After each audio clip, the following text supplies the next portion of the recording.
가슴 아픈 주제이기도 한데, 우리가 1910년에 그 한일 합방이 됐잖아요. 1910년에 이제 나라가 망했다. 그런데 나라가 망한 이유는 을사오족들이 나라를 팔아먹어서 나라가 망했다. 이렇게들 이제 학교에서 가르치거나 그런 식으로 강요를 하고 있습니다. 그런데 모든 역사적인 사례들, 연구 결과들 추적을 해보면 이미 대한제국이라는 이 제국의 운명은 1907년에 결정이 됐습니다. 결론부터 먼저 말씀드리면 이 러일 전쟁이 역사적으로 아주 세계사적으로도 굉장히 중요한 전쟁입니다. 러일 전쟁이 왜 일어났습니까? 러시아의 남하를 일본을 동원해서 막기 위해서 러일 전쟁이 일어난 거죠. 그래서 사실 러일 전쟁은 러시아하고 일본이 싸운 전쟁입니다만은 내면을 들여다보면 영국의 대리 전쟁이었어요. 그 영국의 목적은 뭐냐? 러시아가 남하를 해서 저 부산이나 정확하게 말씀드리면 러시아는 부산 아니면 마산 아니면 진해에다가 군항을 만들려고 했습니다. 근데 거기에다가 군항을 만들어서 러시아 태평양 함대가 태평양을 마음껏 휘젓고 다니면 러시아도 골치 아프고, 그 다음에 그 당시 미국이 보기에 제2차 산업혁명에서 영국이 독일한테 뒤졌어요. 그러면서 영국의 힘이 빠지니까 미국이 보기에 영국이 이 러시아나 이런 그 준동을 막기는 좀 힘들 것 같다. 그럼 어떻게 되냐? 만약에 러시아 군함이 태평양을 누비고 다니면 미국의 제해권에도 심각한 문제가 발생하니까 미국이 영국하고 한편이 돼가지고 러시아를 봉쇄하기 위해서 러일 전쟁 때 미국이 일본을 엄청나게 도와줍니다. 미국 기업들 막 팔 비틀어가지고 야 너희들 빨리 저 일본 도와줘. 그래가지고 미국 기업들이 엄청나게 도와줘요. 그래서 러일 전쟁에서 러시아가 패하고, 더군다나 이 러시아는 그 당시에 이 발틱 함대, 지금 반대편 돌아온 발틱 함대를 비롯해서 러시아 리순하고 블라디보스톡에 있던 이 미국 태평양 함대까지 다 전멸당합니다. 그러고 나니까 이제 무슨 그레이트 게임을 하려고 해도 군함이 있어야 나가서 뭐를 하죠. 그리고 영국 입장에서 보니까 러시아는 이제 자기네들한테 도전할 수 있는 힘이 빠져버렸잖아요. 자, 그러면은 이제 러시아는 됐고, 그 다음으로 자기네들에게 도전할 수 있는 세력이 누구냐? 보니까 독일이에요. 그래서 1907년에 영국과 일본, 프랑스와 러시아 이 네 나라가 한편이 된 겁니다. 이거를 사국 앙땅트 체제라고 그래요. 이 사국 앙땅트 체제가 무엇을 의미하느냐? 야, 이제 러시아는 세계적으로 이제 그 그레이트 게임을 할 수 있는 힘이 나빠졌으니까 이제는 포위망을 독일로 돌린다. 그게 바로 사국 앙땅트 체제라는 거예요. 그러기 위한 거래 과정에서 희생된 것이 대한제국이라는 것입니다. 오늘은 이제 그 얘기를 말씀을 드릴게요. 넘겨주세요. 지금 그 대한제국의 망국론을 얘기할 때 이완용 을사오적의 매국론, 그 다음에 주자성리학 유교 망국론, 그 다음에 당쟁 망국론 몇 가지가 나옵니다. 근데 과연 이게 맞느냐? 더군다나 그 당시 1910년 그 시기에 대한제국의 인구가 1300 몇십만으로 나옵니다. 1300만이 넘는 이 나라, 더군다나 또 제국을 선포했잖아요. 제국을 선포한 이 나라가 전 세계적으로 1300만이 넘는 정도의 이 나라, 더군다나 그 나라의 역사가 막 3000년, 4000년이나 된 이런 나라가 다른 나라에게 전쟁도 못하고 총 한 방 못 쏴보고 조약에 의해서 주권을 넘겨준 건 인류사에서 희귀한 천연기념물 같은 사례다. 이게. 이런 것들은 얘기를 안 하고 아까 말씀드린 대로 이 1907년에 이런 그 러시아를 포위한 이 영국의 전략이 야 이제 러시아는 이제 도전 못하니까 독일 포위로 돌려 하는 이 국제적인 대변혁이 일어나는 이러한 국제 정세하고 톱니처럼 맞물려 가지고 우리가 멸망했음에도 불구하고 뭐 을사오적에게 막 다 뒤집어 씌워 가지고 뭐 저놈들만 다 막 욕하면은 모든 일이 다 해결되는 것처럼 지금 이라고 앉아 있잖아요. 과연 우리가 이래도 되냐 말이죠. 이게. 야 일본은 막 침략근성이 침략근성만 얘기하면 뭐하냐고요. 그럼 우리는 그 침략근성을 왜 못 막았냐고.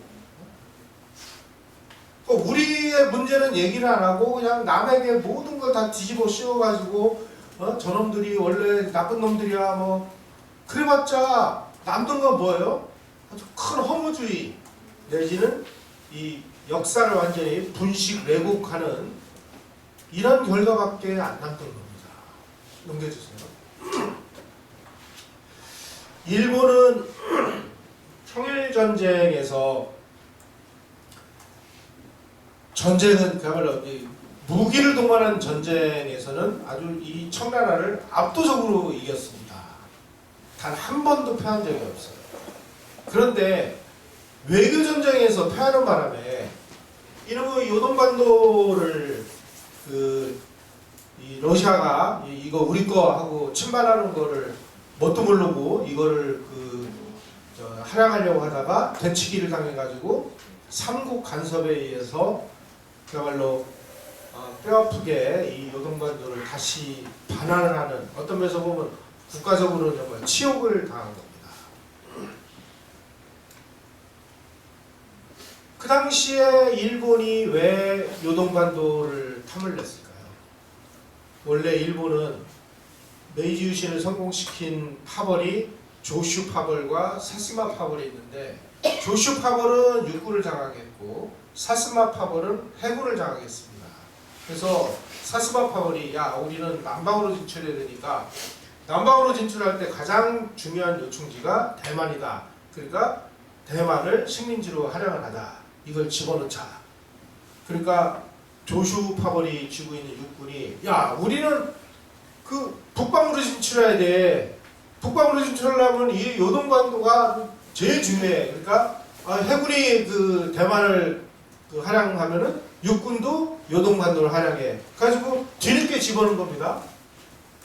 근데 하필이면은 이 요동반도가 러시아가 자기네들이 침발로 놓은 땅이에요.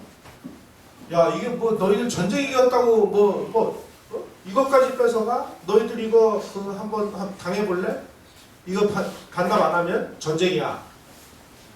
그러니까 깨갱하고 요동반도를 반납을 하면서 일본은 이 세계에서 말이야 이 서양의 얼강놈들 이거는 정말 날강도들이구나. 쟤네들의 허락 없이는 절대 아무것도 못하는구나.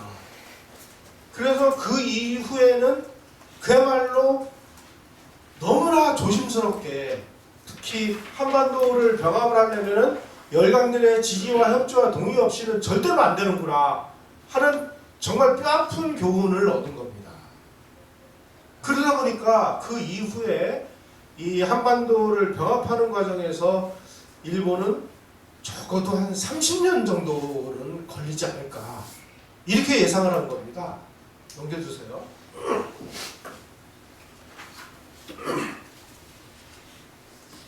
제1차 산업혁명이 일어났을 때는 증기기관의 힘으로 산업을 일으켜서 이 근대화를 하는 이걸 이제 제1차 산업혁명이라고 합니다.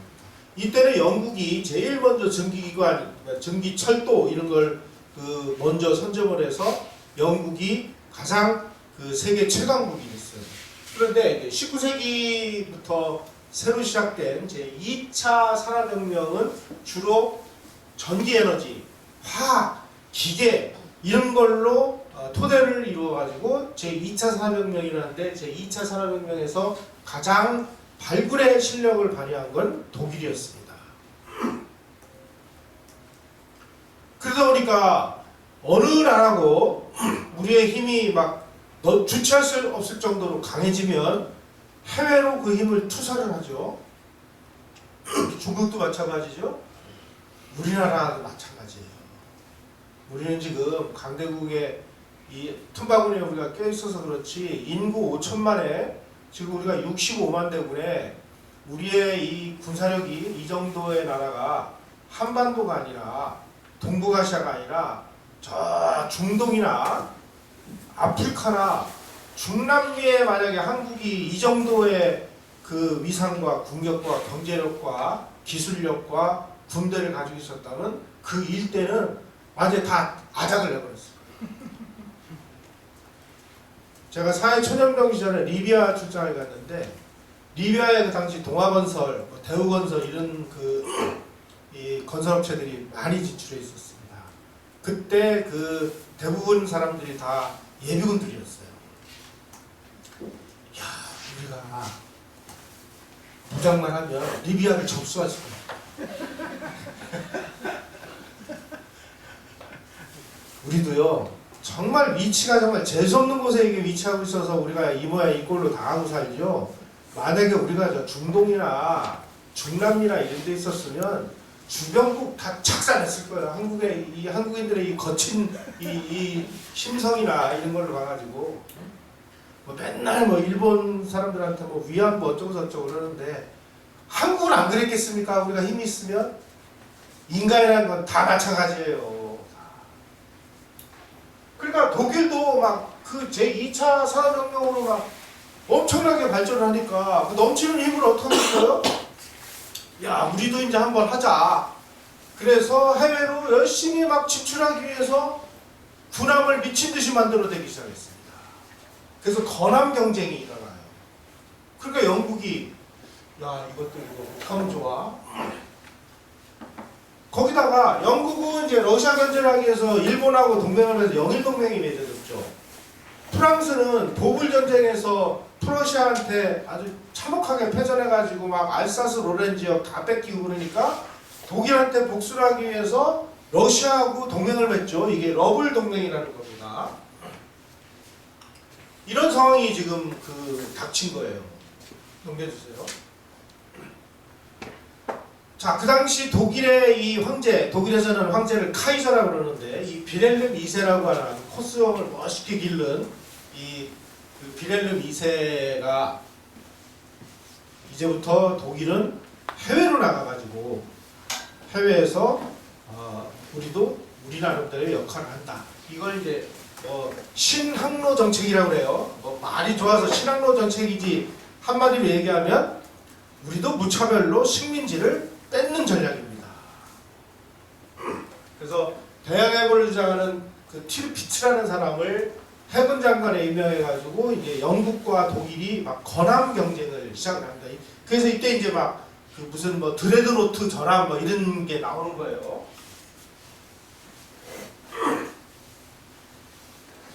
이러다 보니까 영국은 이제 그 산업력이나 경제력에서 독일한테 추월을 당한 데다가 아이고 우리가 지금 전 세계 이 해양 전략을 유지하기 위해서 영국은 함대를 전부 분산을 시켜놨는데 독일이 막 유럽에서 치고 나오니까 안 되겠다. 우리 함대를 전부 유럽으로 배치해서 독일을 제압을 해야 되는데 그러기 위해서는 일본 너희들한테 동아시아 이건 니네가 맡아. 그리고 이제 해군을 빼가지고 유럽으로 막 옮기는 거예요. 이런 일이 러일 전쟁을 전후로 해서 막 일어나고 있는 겁니다. 이게. 그 당시에 우리는 세상이 어떻게 돌아가는지조차도 모르고 그냥 뭐 하늘만 보고 우리가 러시아가 우리를 도와주겠지 하고 막 러시아한테 막 형님 우리 좀 도와주시오. 막 러시아가 무슨 뭐 우리한테 뭐가 이쁘다고 도와줘요. 러시아는 오배불망 어떻게 잘 그 고종 겉삶아가지고 부산이나 마산, 진해 군함으로 만들려고만 관심이 있지. 대한제국이 망하든 말든 러시아가 무슨 관심이 있어요. 이런 것조차도 모르고 세상이 어떻게 돌아가는지도 모르고 하는 모습이 그때만 그랬습니까? 지금은 안 그런가요? 지금 우리 정치권 노는 꼬라지들 보면은요, 우리 백몇십 년 전 이때 이 사람들 욕할 자격이 없는 거예요, 우리는. 저는 오히려 지금이 저 시절보다 더 미치광이 무식쟁이들만 모여있는 것 같아요. 국가 지도부가. 넘겨주세요. 자, 이 비렐름 2세의 신학로 정책이 본격화된 거는 야, 우리도 이쪽으로 한번 진출해보자. 그래가지고 이 3B 정책이라고 그래요. 베를린과 비잔티움과 바그다드를 연결하는 철도를 연결합니다. 이걸 3B 정책이라고 해요.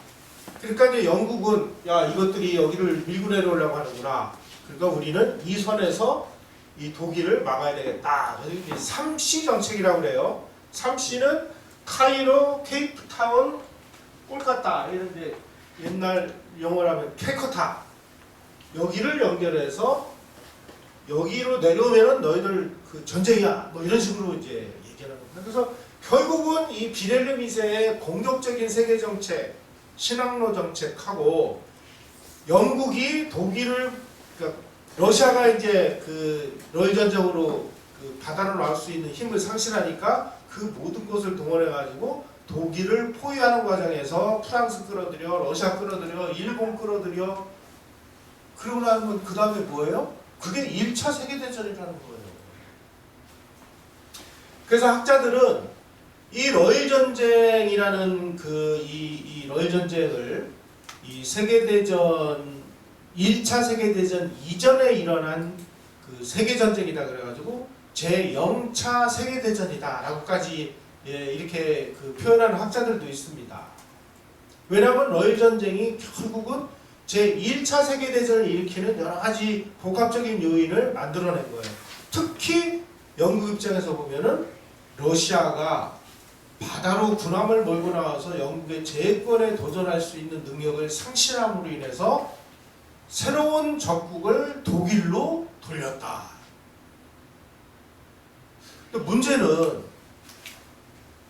이런 거 그 국제정치학을 조금만 공부한 사람들은 대강 아는데 한국에서는 이런 얘기 아무도 안 해요. 왜 이런 거에 대해서 우리가 침묵을 하고 몰라야 되는지 참 이상하죠. 이 사람이 이거 비렐름 2세라는 사람인데 이 양반이 그 코스염을 멋있게 길러가지고 저거를 이제 카이저 수염이다 이렇게 얘기하죠. 카이저 수염의 원조가 이 비렐름 2세인데 이 사람이 저렇게 막 넘치는 힘을 막 해외로 막 투사해가지고 독일이 막 그 남태평양 일대에 엄청난 그 섬들을 식민지로 장악을 했거든요. 나중에 1919년에 독일이 1차 세계대전에서 패한 다음에 일본이 남태평양 상에 있는 독일령 섬들을 전부 뺏었습니다. 그리고 이름을 바꿨어요. 남양군도로.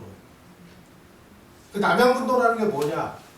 독일이 가지고 있었던 남태평양상의 섬을 국제연맹의 그 도움을 받아가지고 독일령 섬들을 다 뺏은 게 남양군. 근데 나중에 이 학자들이 연구한 바에 의하면 제2차 세계대전에서 독일하고 일본이 한편이 돼가지고 주축국이 돼가지고 연합군에 맞서 싸웠다가 이제 쫄딱 망하잖아요. 쫄딱 망하고 난 다음에 2차 세계대전이 끝나고 나서 이 독일과 일본이 경제가 막 어마어마하게 성장을 해요. 이거 왜 이럴까? 이걸 연구를 해보니까 무슨 일이 벌어졌느냐. 독일과 일본은 뒤늦게 후발 제국주의 국가가 됐지 않습니까? 그러니까 이 전 세계에서 젖과 꿀이 흐르는 식민지 지역은 전부 선발 제국주의 국가들이 다 차지했어요. 예를 들어 인도라든지 이집트라든지 석유가라는 중동 땅이라든지 이런 건 전부 영국, 프랑스 이런 애들이 다 차지하고 나머지 땅들은 이거는 손대면 오히려 돈이나 들어가는 돈 잡아먹는 하마나 그 다름없는 이런 지역만 남아 있는데 뒤늦게 제국주의에 뛰어든 이 비렐름 2세하고 일본 제국주의자들이 뭣도 모르고 그 땅들을 다 잡아먹었는데 나중에 뚜껑을 열어보니까 식민지라는 게 착취만 하는 게 아니라 착취를 하려면 어떻게 해야 됩니까? 선행 투자를 해야 되잖아요. 그래서 독일하고 일본은요. 식민지로 독일 같은 경우는 식민지가 전 세계에 몇십 개 있었는데 그 몇십 개 중에서 이익이 나는 식민지는 2개밖에 없었어요. 나머지 몇십 개들은 전부 막 돈을 갖다 때려박아야 되는, 그래가지고 이 식민지가 이 나라의 경제에 도움이 되는 게 아니라 오히려 더 손해만 끼치는. 일본도 마찬가지입니다. 일본이 대만을 식민지로 삼았죠. 그 다음에 한반도 식민지로 삼았죠. 만주 그랬죠. 그 다음에 뭐 사할린 뭐 이런 그 식민지를 삼았는데 그 중에서 일본이 이익을 취한 지역은 어디냐? 대만 한나라뿐이었어요. 대만은 거기서 사탕수수가 나가지고 그래서 대만에서는 이익이 났습니다. 한반도는 일본 국민이 낸 세금 한반도에 다 갖다 들어갔어요. 일본 국민이 낸 세금의 3%를 매년 한국에다가 보조금으로 줬습니다. 그걸로 철도 놓고 도로 놓고 학교 만들고. 그래서 일본하고 독일은 2차 세계대전 끝난 다음에 미국이 이 식민지들 전부 독립시켰잖아요. 그러니까 이때 만세 부른 거예요. 야, 이제 우리 식민지에다 돈 안 써도 된다. 만세. 그때서부터 막 경제가 폭발적으로 성장했다는 거 아니에요? 일본이 우리한테 무슨 착취를 한 건지 이제 이런 거 우리 한번 다 따져봐야 되는 겁니다. 넘겨주세요.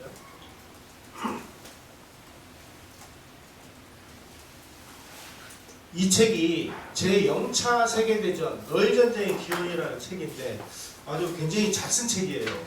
이게 육사 나온 분이 이거 쓴 책인데 아주 관심 있는 분들이 이거 한번 꼭 읽어보시기 바랍니다. 다시 말씀드리면 러일전쟁은 일본, 영국, 미국이 한편이 돼서 러시아, 프랑스, 독일을 상대로 전쟁을 치렀고 러일 전쟁에서 러시아의 함대가 다 박살이 나니까 영국은 그때서부터 러시아를 제끼고 모든 역량을 독일 포위 작전으로 바꿨다.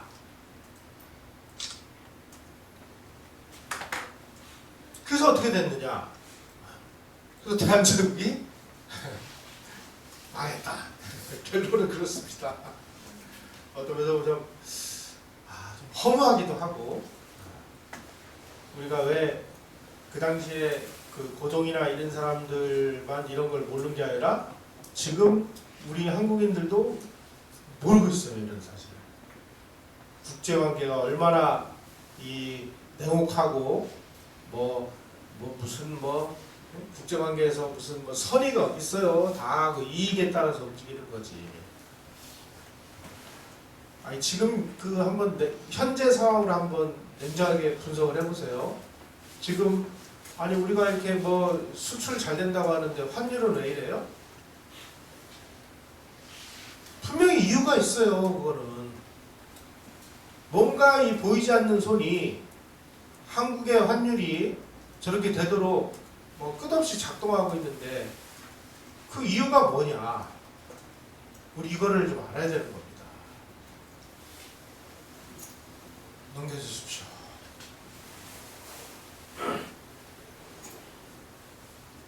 자, 러일 전쟁에서 승리한 일본이라고 얘기했는데 사실 러일 전쟁은 일본이 승리했다라고 이야기할 수 있는 전쟁이냐에 대해서 학자들은 좀 부정적으로 보고 있습니다. 왜냐하면 어떤 나라가 전쟁을 해가지고 승전을 했다라고 우리가 이야기하려면 그 나라로부터 배상금을 받아야 돼요. 그런데 러일 전쟁은 일본이 러시아로부터 배상금을 한 푼도 못 받았어요. 야, 우리 배상금 좀 줘. 그러니까 러시아가 그 당시 러시아 대표가 이렇게 얘기합니다. 야, 일본 너희들이 말이야 지금 우리 러시아의 수도를 점령했냐, 아니면 러시아 땅을 차지를 했냐, 아니면 우리가 항복을 했냐. 너희도 뭔데 우리한테 배상금 달라는 거야? 좀 배상금 자꾸 달라 그러면 그 당시에 1905년에 전쟁이 끝났을 때 이 시베리아 횡단철도가 복선이 다 깔렸어요. 그래가지고 이 시베리아 횡단철도를 통해 가지고 러시아가 80만 대군을 하얼빈에다가 주둔을 시켰습니다.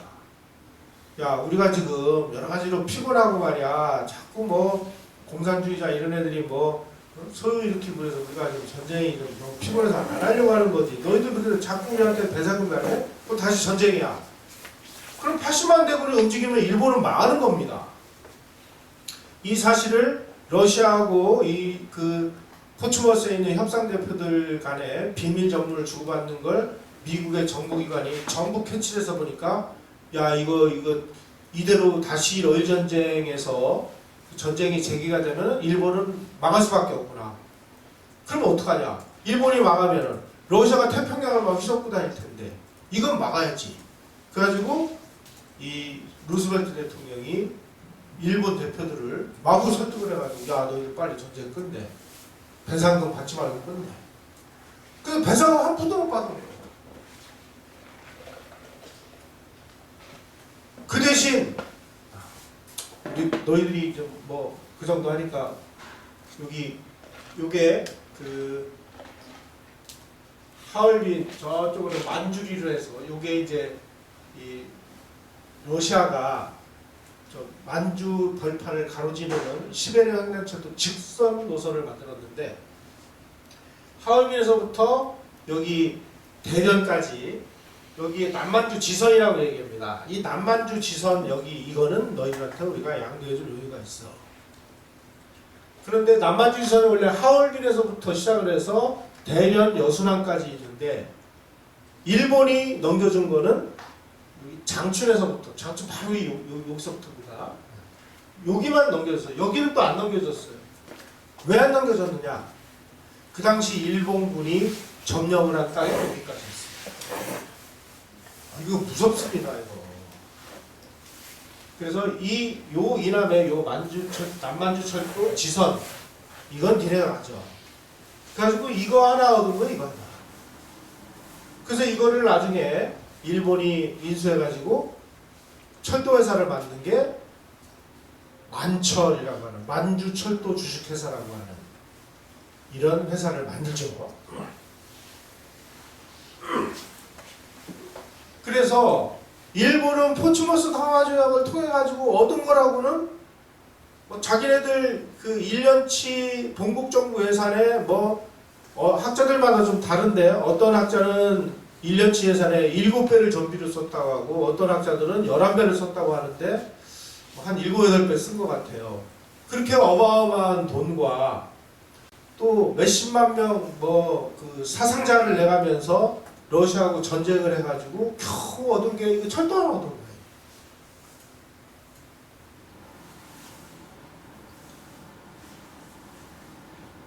그래 일본 입장에서 보면 황당무계한 거죠. 야, 이게 뭐야.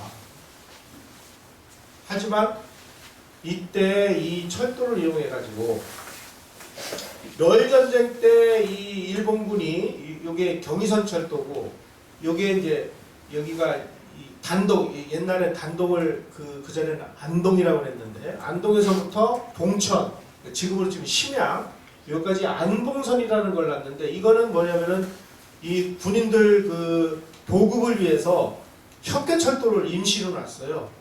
이거를 재빨리 이거를 표준철도로 만들어 가지고 경의선 철도하고 연결을 해요.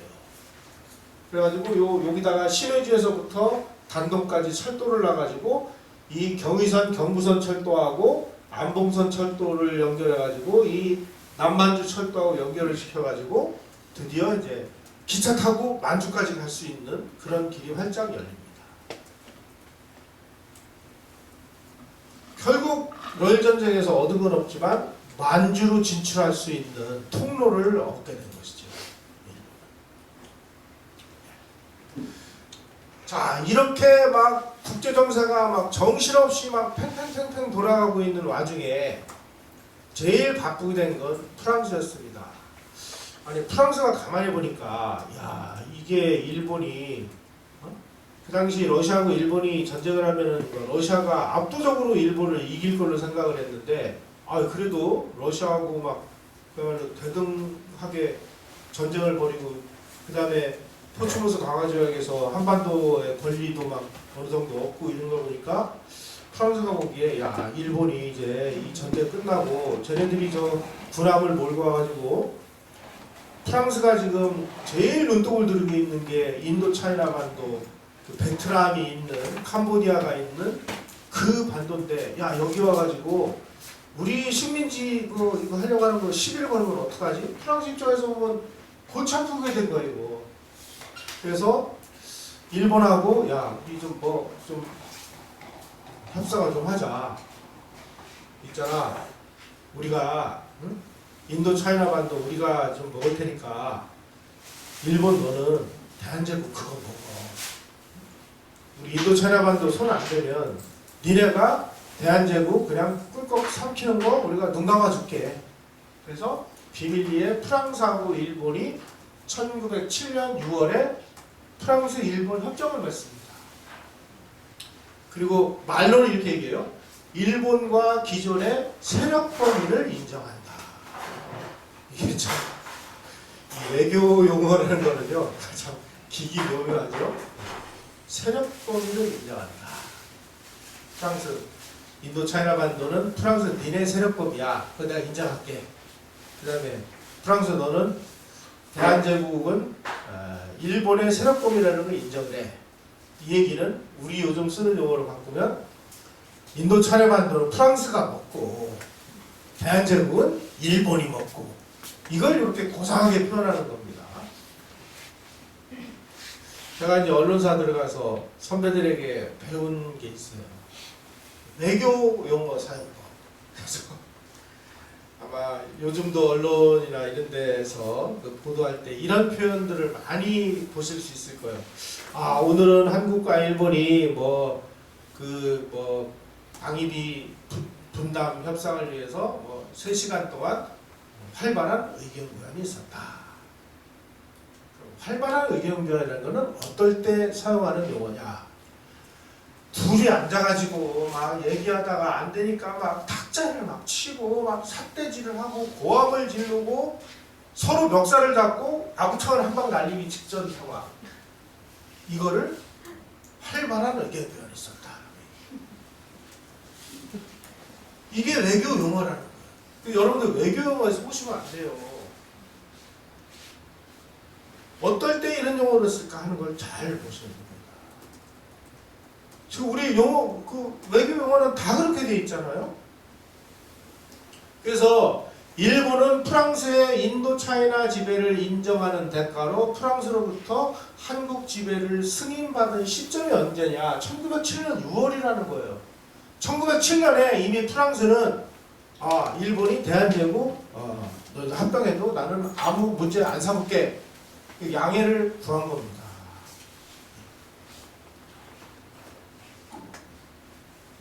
그래서 이 프랑스하고 일본의 이 비밀협정을 신호탄으로 해서 그 이후에 막 러시아하고 일본의 협정, 영국과 러시아의 협상 이런 게 막 굴러가는 거예요. 한번 여러분 상상을 해보십시오. 지금 영국과 러시아는 그레이트 게임을 100년에 걸쳐서 서로 원수가 됐던 나라 아니에요? 그 원수가 됐던 나라가 어느 날 영국이 보니까 러일 전쟁에서 러시아가 일본한테 함대를 전멸당했구나. 저것들 육군 있어봐야 뭐해? 육군을 태우고 바다로 나와서 다른 지역으로 이동할 수 있는 힘이 없어졌으니까 이제는 러시아 같은 나라는 적이 아닌 거예요. 적이 아니면 어떻게 해요? 친구로 삼으면 되는 거야. 이런 일이 벌어진 거예요. 그 다음에 러시아하고 일본은 두 나라가 서로 전쟁을 한 나라잖아요. 근데 전쟁을 하고 나서 러시아가 이제 육군 빼고는 싸울 게 없어. 그러면 러시아가 밀고 내려가지고 해봐야 뭐해? 부산에다가 뭘 하면 뭐 할 거야? 배가 없는데. 그러니까 적이 아닌 거야. 이제 이런 상황이 돼버린 겁니다. 그래서 1907년 6월에 프랑스하고 일본이 협정을 맺었고 1907년 7월에 야 러시아 이제 우리 뭐 그동안 전쟁하고 그랬는데 우리 이제 굳이 뭐 그거 할 필요 뭐 있어. 그러니까 우리 둘이 뭔가 얘기를 좀 해서 우리 서로 이득을 얻도록 하자. 그래서 제 1차 러일 협정을 맺어요. 러일 협정을 맺는 과정에서 이 서로 말이 안 통하는 거야. 그러니까 러시아가 이거 일본 이것들 한번 엿을 먹여야 되겠는데 뭐 좋은 방법 없을까? 가만히 보니까 고종이 있거든요. 야 고종. 헤이그에서 만국 평화회가 열리는 데 있잖아. 당신 빨리 그 대표 보내. 그럼 우리가 만국 평화회에 니네들 대표를 보내가지고 일본의 침략성을 너희들이 얘기할 수 있는 기회를 만들어 줄게. 러시아는 고종을 이용해서 일본을 한 방 먹이려고 딱 준비를 하고 있었어요. 그래가지고 고종이 이게 몇 떡이야 하고 뭐 밀사를 보냈다는 거 아니에요? 그런데 요즘에 그 진명행 씨가 그 연구한 그 책에 의하면은 그 밀사들이 가지고 간 이 증명서가 다 가짜라는 거 아니에요? 하긴 이놈은 알아는 그 국왕의 그 어세를 다 위조를 해가지고 찍어가지고 다니는 인간들이에요 지금. 그래서 열심히 이제 그 러시아까지 막 이제 그 이준이 뭐 이상선이 이런 사람들이 이제 기차 타고 막 가서 딱 헤이그에 도착한 날 그동안의 여러 가지 복잡한 문제가 해결이 됐어요. 그 러시아 입장에서 보면 이제 헤이그 밀사 필요 없는 거 아니에요. 그러니까 야 조선 대한제국 대표 헤이그 밀사 거기 입장 못하게 해. 그렇게 됐어요. 그게 헤이그 밀사라는 거예요. 그 다음에 1907년 6월에 프랑스 일본 협정이 있고 1907년에 러일 협정이 있고 1907년 8월에 영국과 러시아가 협상을 해요. 넘겨주세요. 자, 왜 이런 일이 벌어졌느냐? 러시아하고 일본이 포츠모스 강화 조약을 맺으면서 이 일본이 참 그런 면에서 보면 어떤 면에서 보면 자기네들 깐에는 뭐 힘께나 그 쓰는 나라가 됐다라고 하지만 서양 열강들이 볼 때는 저거 완전히 피라미라고 본 거예요. 그래서 포츠모스 강화 조약 제2조에 이게 러일 전쟁에서 승리했다는 일본이 이 러시아로부터 얻은 권리입니다. 러시아 제국 정부는 일본이 한국에서 정치, 군사, 경제적으로 우월한 이익을 가지고 있음을 인정하며 일본 제국 정부가 한국에서 필요하다고 생각되는 지도, 보호, 감리 조치를 취하는 것을 방해하거나 간섭하지 않는다. 다시 얘기하면 야 대한제국을 러시아 그 일본 너희들이 뭐 구워 먹든 삶아 먹든 데쳐 먹든 니네 맘대로 해. 하지만 단서 조항이 있습니다. 일본이 대한제국을 보호하는 이 보호권까지는 우리가 인정하겠어. 그런데 이 나라를 그 주권을 변경하려면 이 주권을 변경한다는 게 이거 외교적 용어예요. 대한제국의 주권을 탈취를 하려면 반드시 러시아하고 대한제국의 동의를 받아야 돼. 그러니까 우리 맘대로 너희들 그 조선을 보국으로 만드는 것까지는 우리가 눈 감아줄게. 그런데 이 나라의 주권을 뺏으려면 러시아의 동의를 받아야 돼. 다시 말씀드리면 러시아가 니네 이거 가져가, 주권 가져가 라고 얘기할 때까지는 대한제국의 주권을 탈취를 못하도록 돼 있는 거예요. 그래서 이 내용을 보고 학자들은 러일 전쟁은 러시아가 전쟁에서는 패했는데 외교 전쟁에서는 승리했다라고 얘기하는 겁니다. 그러니까 러시아하고 일본의 이런 그 관계를 보면 진짜 일본이 러일 전쟁에서 이거 승리한 거 맞나? 뭐 이런 생각이 들 정도예요. 요게 이제 포츠모스 강화 조약에서 이 루스벨트 대통령이 왜 중재를 했을까? 뭐 누구는 뭐 루스벨트가 뭐 트럼프처럼 이거 딱 이게 중재해가지고 노벨 평화상 받으려고 한다 이렇게 얘기하는데 실제로 루스벨트 대통령이 이 포츠모스 강화 조약을 잘 중재해서 노벨 평화상을 받긴 받는데 그게 목적이 아니고 루스벨트 입장에서는 어떻게 하든지 이 러시아 세력이 한반도에다가 군함을 만들어 가지고 쟤네들 군함이 태평양으로 나오는 걸 막기 위해서 이렇게 했는데 일본이 너무나 열심히 싸워져 가지고 러시아 군함이 다 전멸당했으니까 이거 뭐 러시아 때 미국 입장에서 보면 땡잡은 거죠. 이렇게 되니까 지금 대한제국은 보호권은 일본이 가져갔지만 지금 대한제국의 주권은 살아있는 겁니다. 그래서 1905년 10월 4일 날 러시아가 특별회의를 열어가지고 한국 문제와 관련해서 이렇게 결의를 해요. 대한제국의 독립은 상실되지 않았다. 따라서 이전처럼 러시아 정부는 대한제국의 독립을 인정할 수 있다. 이것도 외교적인 용어입니다. 야, 일본 너희들 네 멋대로 하면 큰일 나. 우리가 아마 이거 인정 안 해줬는데 니네가 왜 이 나라 주권을 뺏으려고 그래? 이렇게 지금 경고를 하고 있는 거예요. 따라서 이거 만주하고 대한제국의 이 보호권과 이권을 놓고 계속 러시아가 이제 충돌을 하니까 야, 우리 좀 말고 이거 우리 좀 해결해보자. 그러려면 이제 협상을 해야 되는데 협상을 시작하자. 그래서 1907년 3월부터 비밀리에 러시아하고 일본이 협상을 하는데 여기서 이제 쟁점 사항에 대해서 서로 타협이 안 되니까 이렇게 해주세요.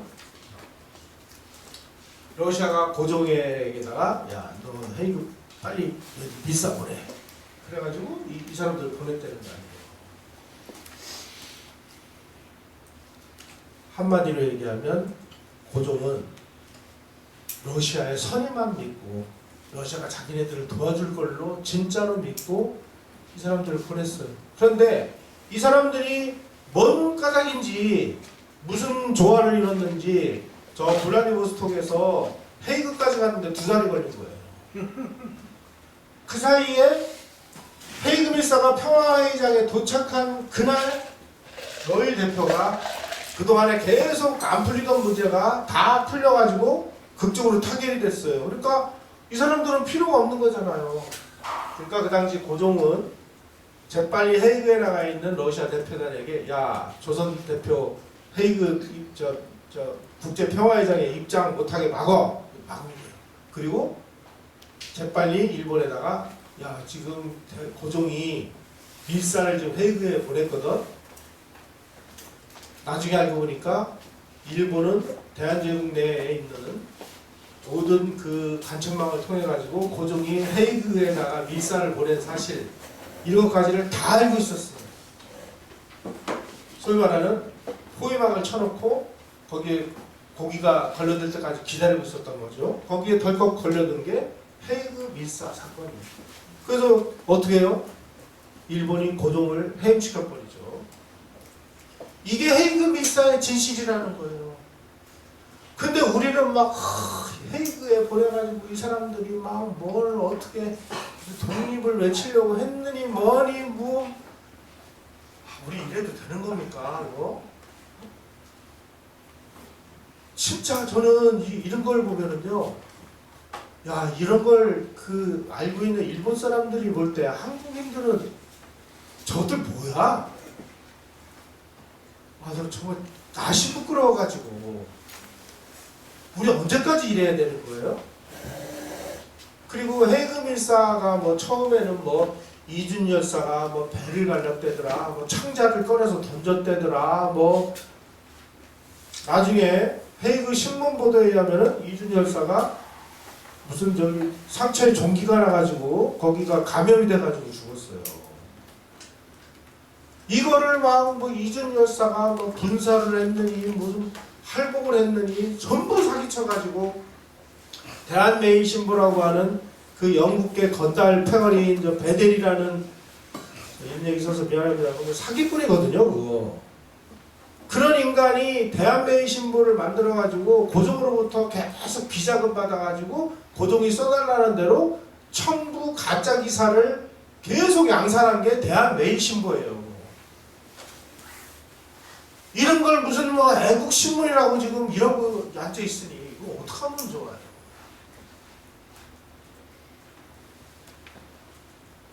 넘겨주세요. 그래서 헤이그 밀사가 도착한 그날 모든 문제가 다 해결돼가지고 1907년 7월 30일 날 제1차 러일 협약이 체결됐는데, 러일 협약의 내용이 뭐냐? 러시아는 일본과 대한제국의 현재 정치 관계를 인정하고 이 관계의 계속 발전을 저지하지 않겠다. 다시 얘기하면 한국 병합하려면 병합해. 이걸 러시아가 인정을 해준 겁니다. 자, 이렇게 이제 거래가 이루어지면 거기에 반드시 거래에 대한 대가가 따릅니다. 내용은 뭐냐? 이 하얼빈과 길림 사이에 이 분계선을 거가지고 요 분계선 위쪽 지역은 러시아의 특수이익지역, 요 남쪽 지역은 일본의 특수이익지역으로 한다. 그래서 만주하고 대한제국하고 몽골과 북만주 지역을 서로 찢어서 나눠 갖기로 합의를 했어요. 긴밀히.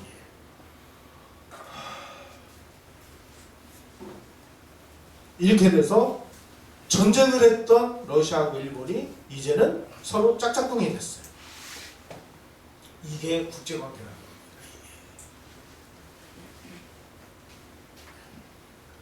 이제 마지막으로 남은 건 이제 영국과 러시아의 관계입니다.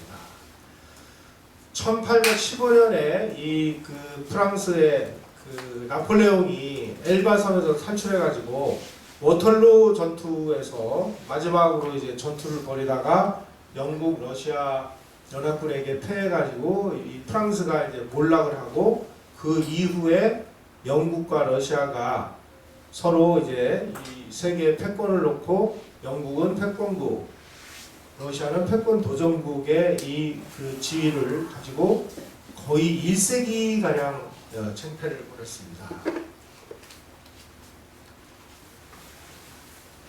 그런 와중에 이제 이 그레이트 게임이 동아시아로 몰려오면서 이제 러일 전쟁까지 벌어지는 상황이 됐죠. 자, 그런데 러시아에서 러시아가 이 러일 전쟁의 그 스시마 해전에서 태평양 함대 전멸당해, 지구 반바퀴를 돌아온 발틱 함대 전멸당해. 그러니까 이제 러시아는 해군이 없으니까 이거 어떻게 해요? 그러니까 이제 육지로 걸어서 영국을 위협할 수 있는 지역을 찾았습니다. 그게 어디냐? 바로 아프가니스탄 지역이었어요. 자, 얼마 전에도 아프가니스탄을 둘러싸고 뭐 소련이 아프가니스탄 침공했다가 쌍코피 터지고 물러났죠. 그 다음에 미국이 아프가니스탄 들어갔다가 쌍코피는 아니더라도 뭐 이빨 몇 대 부러지고 나왔죠. 이게 그 아프가니스탄이라는 나라가 간단치 않은 나라입니다. 러시아는 야, 우리가 이제 군함이 없으니까 배를 타고 영국에 시비를 거는 건 어려우니까 육지를 통해서 어떻게든지 영국을 괴롭히자. 그래가지고 중앙아시아를 통해서 아프가니스탄 일대를 통해가지고 내려가면 뭡니까? 영국의 이 생명이 달려있는 인도가 나타나는 거예요. 이렇게 되니까 이제 영국이 야, 인도를 방어하려면 어떻게 해야 되냐. 이거 골치 아프다. 그래서 영국이 가만히 보니까 우리는 해국인데 이 러시아가 실제로 아프가니스탄을 통해 가지고 중앙아시아를 통해 가지고 미비라해서 인도를 위협하면 골치 아픈 거예요. 우리는 지금 이 바다로 나가기 위해서 작심을 한 저 독일을 막아야 되는데 러시아하고 이제 우리가 뭘 좀 사이좋게 하려면 무슨 방법이 있을까? 그래가지고 이 영국이 러시아하고 협상을 제안합니다. 그래서 영국과 러시아가 협상을 한 주요 내용이 뭐냐? 그동안에 영국과 러시아가 계속 분쟁을 벌이던 페르시아 지역, 티베트 지역, 아프가니스탄 지역, 여기서 우리 이제 평화를 누리자. 오케이. 그 다음에 그 대가로 러시아 너희들은 페르시아 여기를 보고 페르시아 니네가 보고 그 다음에 아프가니스탄 여기는 러시아 너희들이 철거해서 제외. 이거 아프가니스탄으로 내려오면은 영국인데 말이야. 여기는 우리가 먹어야지. 러시아 세력권에서 아프가니스탄을 제외하고 그다음에 티베트 영토는 그냥 지금 있는 대로 영국이 관할하도록 놔둬. 페르시아 니네가 먹어. 그 다음에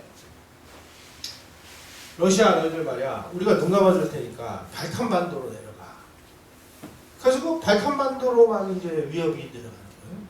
그래서 나중에 사라예보에서 꽝 하고 터진 게 2차 세계대전이잖아요. 그래서 영국과 러시아도 해결이 됐어요. 이렇게 돼서 넘겨주세요. 러시아하고 프랑스 동맹이 기존에 있었죠. 그 다음에 영국과 일본의 동맹이 기존에 있었죠. 근데 이게 이제 하나로 합쳐지면서 영국, 프랑스, 러시아, 일본이 하나의 세력권을 형성한 겁니다. 이걸 이제 사국 앙당트 체제의 출범이고 이것이 일어난 해가 언제냐? 1907년이에요. 그래서 이 1907년에 러일전쟁 끝난 지 2년 후에 그동안에 단 한 번도 같은 편이지 않았던 영국, 프랑스, 러시아, 일본이 하나의 세력권으로 형성을 하면서 독일을 포위하는 형국이 되어버리는 것입니다. 이게 1907년의 외교혁명이다. 이게 결국 나중에 삼국협상의 출범이고 그로 인해서 이 나라들이 독일을 포위하니까 독일도 야 이거 우리 이러다가 죽겠구나. 그래서 자기네들도 동맹 막 모아가지고 세력권을 형성해서 독일과 영국이 쾅 하고 부딪힌 게 1차 세계대전이다. 다시 얘기하면 1907년 열강의 동맹재편성은 영국이 러시아와 그레이트 게임을 종식시키고 포위망을 독일로 돌리는 그런 대전환에서 일어난 것인데, 자 그럼 이게 이제 대한제국 운무하고 어떻게 연결이 되느냐 하는 부분을 살펴보도록 하겠습니다.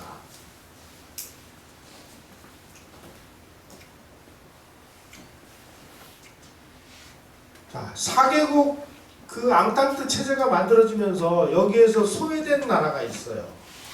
독일이 소외됐죠. 그 다음에 청나라가 소외가 됐습니다. 그 다음에 미국이 소외가 됐어요. 그래서 독일 입장에서 볼 때, 야, 이 네 나라가 말이야, 우리를 포위하려고 막 이렇게 나오니까 우리도 살아야 되겠다. 그래가지고 독일의 이 베를린 2세가 무슨 생각을 하냐면, 야, 미국, 청나라, 우리 손을 잡고 우리도 뭔가 새로운 그 간섭 체제를 만들어서 일본을 한번 압박을 가해보자. 다시 말씀드리면 독일이 청일전쟁 끝나고 나서 러시아가 했던 것처럼 삼국 간섭을 통해 가지고 일본에게 압박을 가하려고 하는 일들을 벌이기 시작을 했습니다. 그래서 1905년에서 1907년 이 사국 앙탄트 체제가 막 만들어지던 시절에 동아시아에서 쟁점 지역은 대한제국하고 만주 지역이었어요. 그래서 독일이 야, 미국을 설득을 하고 청나라를 설득을 해서 어떻게 하든지 제일 약한 고리인 일본을 어떻게 좀 해보려고 이제 막 그 수작을 부리기 시작을 합니다. 넘겨주세요.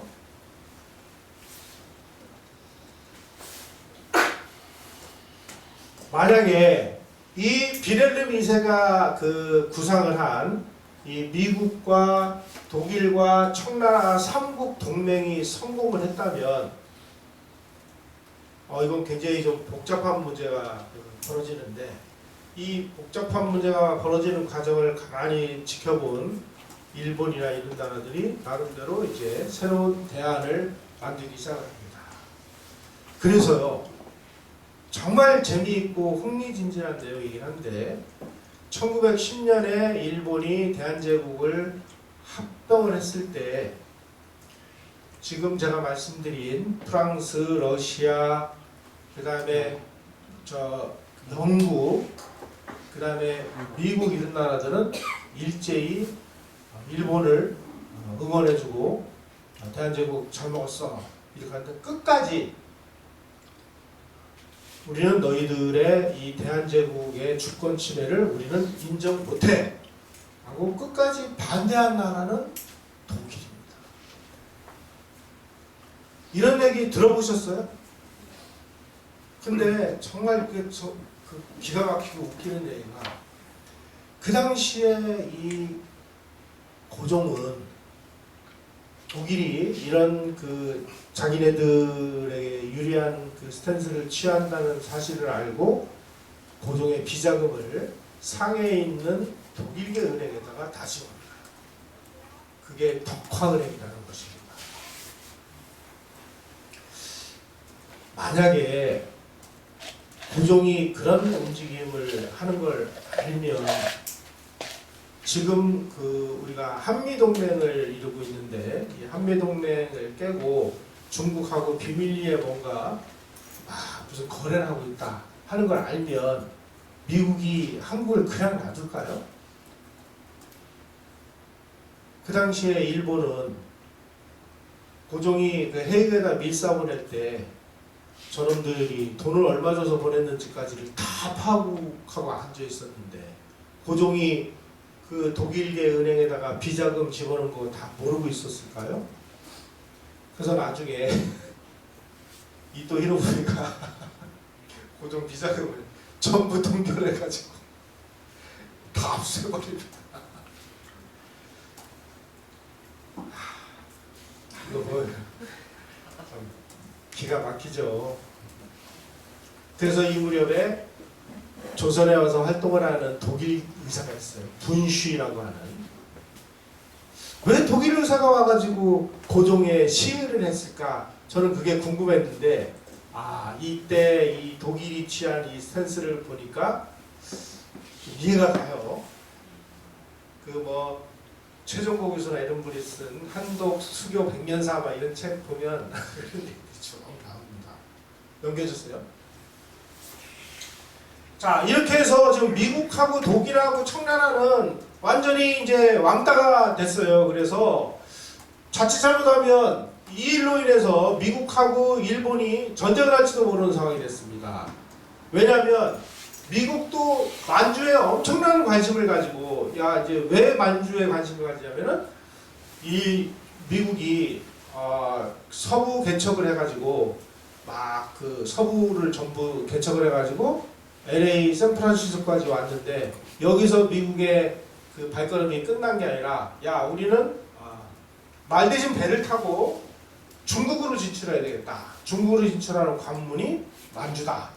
그래서 만주로 진출하려고 그랬는데 일본이 자기네들이 만주 철도 뺏어가지고 만주를 자기네들이 먹으려고 만주를 폐쇄하니까 미국이 이놈들 봐 이거 너희들이 만주를 뭐 폐쇄한다 이거지. 그러면은 일본인들의 이 캘리포니아 이민 이거 막어. 그래가지고 이민이 또 문제가 된 겁니다. 이래가지고 이제 미국하고 일본과의 관계가 점점 험악해지니까 이게 전쟁이 날 수도 있겠구나. 전쟁설이 파다하게 놔둡니다. 그래서 미국이 일본하고 전쟁을 하기 위해서 만드는 계획이 오렌지 전쟁 계획이라는 거예요.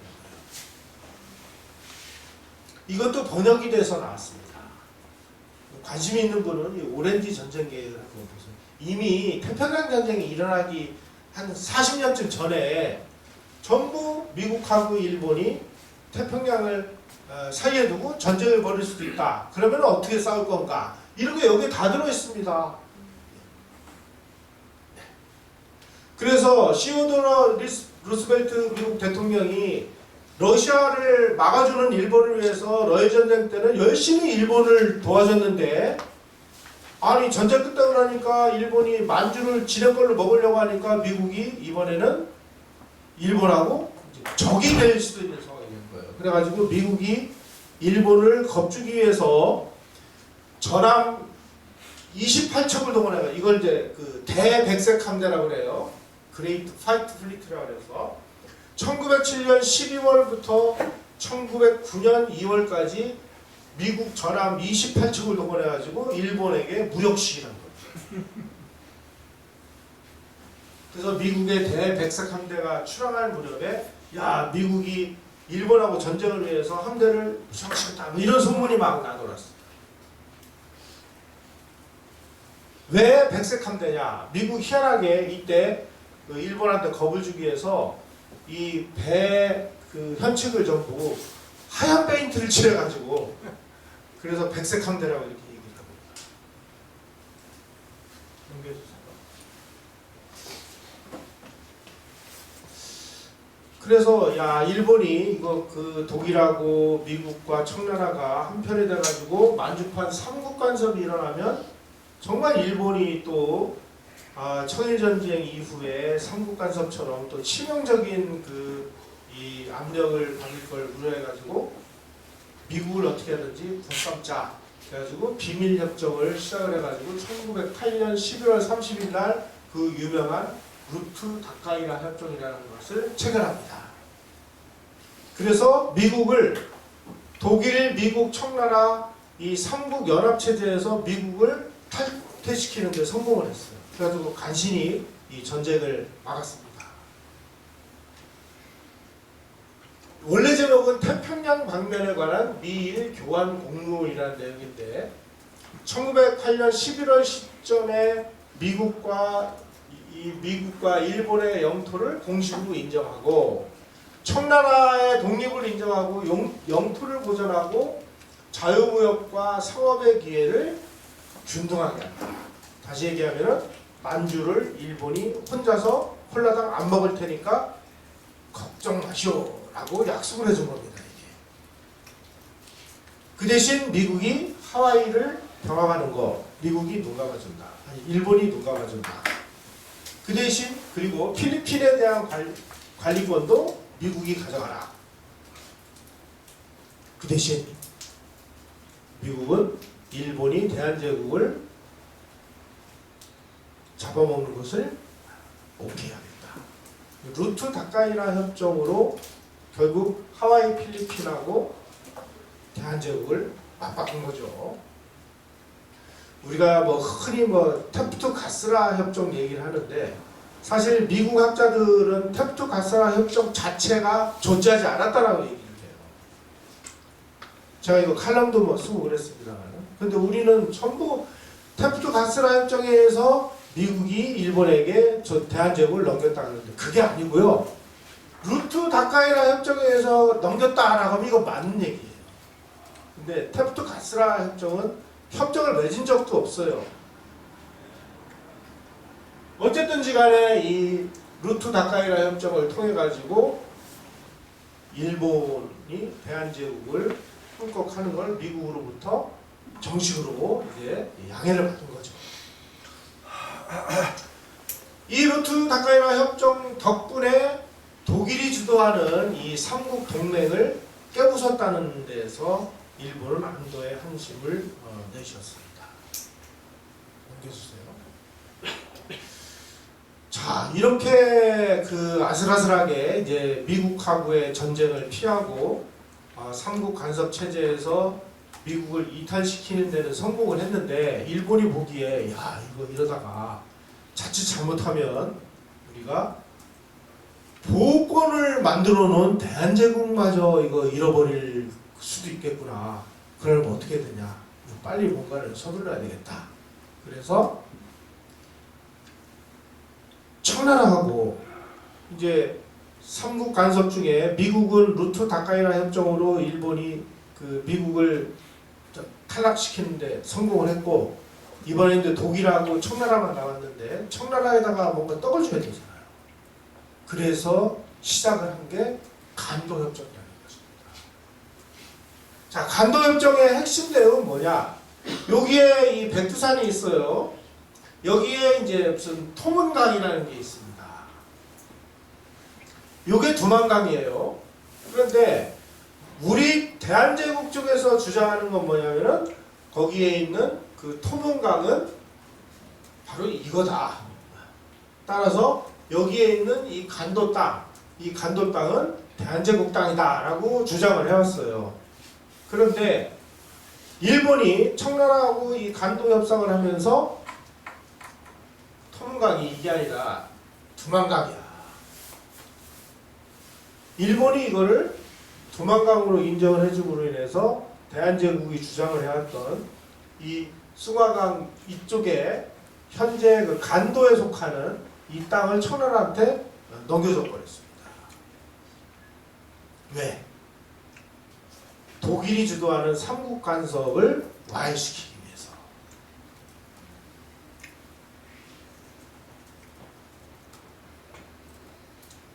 그래서 이 땅이 넘어가 버렸어요. 억울하죠? 억울하면 뭐 말로 외쳐가지고 구호만 외친다고 해서 이게 우리 땅이 됩니까? 이거 찾아오는 방법은 한 가지밖에 없습니다. 중국하고 전쟁을 해서 이 땅 내놔. 베이징을 확 그냥 다 부셔버리든지 그래가지고 중국을 항복시켜야 이 땅 찾을 수 있어요. 국제법적으로는 그렇습니다. 억울하죠. 억울하면 어떻게 해야 돼? 찾아가야 돼. 방법이 그거밖에 없어요. 네. 이 세계는 정글이에요. 토끼들이 아무리 설쳐봤자 아무 소용도 없어요. 제가 이런 얘기하면 야, 저 자식은 무슨 파시스트냐 그러고 제가 파시스트가 아니라 이게 현실인데 어떡합니까? 이게 현실인데.